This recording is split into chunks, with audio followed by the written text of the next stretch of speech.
Today's lesson is an introduction to organic chemistry and alkanes. Organic molecules are any molecules that consist of carbon atoms in rings or long chains. They will often have other atoms such as hydrogen, oxygen, and nitrogen attached to them.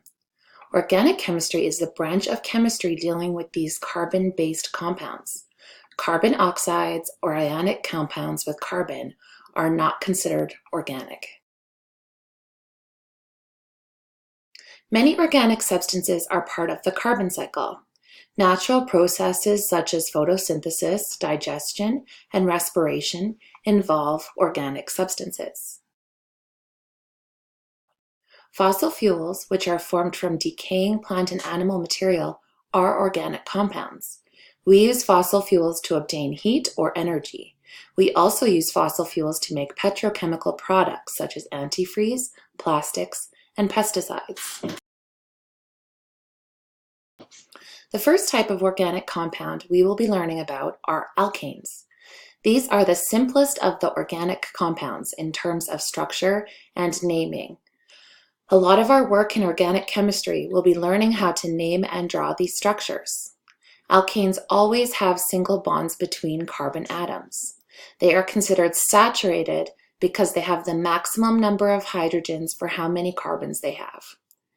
These are non-polar molecules and will have a molecular formula that has twice as many and 2 extra hydrogen atoms as they do carbon atoms. The first example is methane. Methane has 1 carbon. Carbon is able to bond to 4 hydrogens, so the molecular formula for methane is CH4. Since there is 1 carbon, we can multiply the number 1 by 2 and add 2 more to get the number of hydrogens. As alkanes get larger, the prefix that we use changes. For each alkane, notice how the suffix -ane stays the same. The prefix changes to show how many carbons are in the molecular formula. You will be required to memorize the prefixes for carbon chains between 1 and 10 carbons long. There are several ways that we can draw organic molecules. Here is a structural formula, a condensed structural formula, and a line structural formula. Please note the difference between the types of formulas because assignments may specify a certain kind of formula. These formulas are all for ethane. Ethane has 2 carbon atoms and 6 hydrogen atoms. Here are the 3 formulas for propane, which has 3 carbons and 8 hydrogens.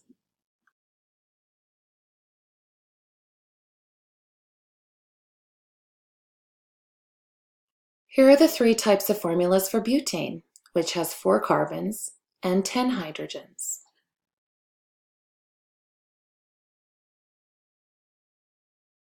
Not all alkanes have straight chains. Sometimes they have what we call branches. When this happens, isomers result, which are compounds with the same molecular formula that have different structures. As the number of carbons increase, the number of possible isomers increases dramatically. Decane has 75 possible isomers. When we want to name the alkanes, the first thing we need to do is examine the number of carbon atoms in the longest chain. We call this chain the parent chain. The parent chain can be bent or straight, so you should not assume that it will go straight across the way it has in the examples we have seen so far. The parent chain will give the name for the alkane, but the alkane may have branches, which are carbon atoms or other functional groups that are bonded to the parent chain. We will be looking at different types of branches throughout this unit, but for today, we will stick with alkyl chains, which are carbon chains. The alkyl branches all have different names depending on how many carbons are in them. In addition to noting the name of the branches, we will also need to account for their location in our naming. To do this, we number the carbons on the parent chain such that the numbers of the branches are as low as possible. Finally, we write the complete IUPAC name.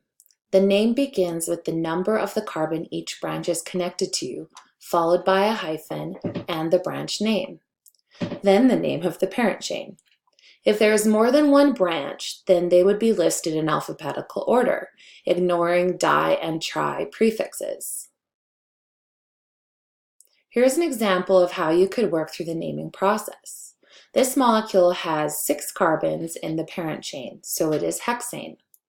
There are 2 branches on the left side, so numbering should begin on the left side. There is a methyl group on carbon 2 and an ethyl group on carbon 3. With the branches in alphabetical order, the name is 3-ethyl 2-methyl hexane. There is not a space between methyl and hexane. If you're instead given a name and asked to draw, you should begin by drawing the parent chain. In the case of 3-ethyl 2,4-dimethylpentane, the parent chain has 5 carbons. Next, we would add the ethyl branch to the 3rd carbon and 2 methyl branches to the 2nd and 4th carbons. Notice how the naming changes when there are 2 of the same type of branch. Instead of listing them separately, we list the number for each and then add a prefix of di in front of the branch name. The final step here would be to draw in the hydrogens to fill in carbon's octet. A carbon can have 4 bonds, so ensure that each carbon has 4 bonds by adding in hydrogens that are bonded to them. A final type of alkane is a cycloalkane. These are alkanes that have the ends bonded together to form a closed ring. Examples of cyclopentane and cyclopropane are shown here. Notice that the number of hydrogens is reduced from the regular alkane molecular formula. In naming cycloalkanes, we simply add cyclo in front of the alkane name. If there are branches, you can number the carbon atoms on the parent ring and identify the branches and numbers of the carbons that they are attached to. Because a circle has no end, choose your numbering so that the branches have the lowest possible numbers. We will complete naming practice in class, so be sure to have completed this lesson on the basic rules.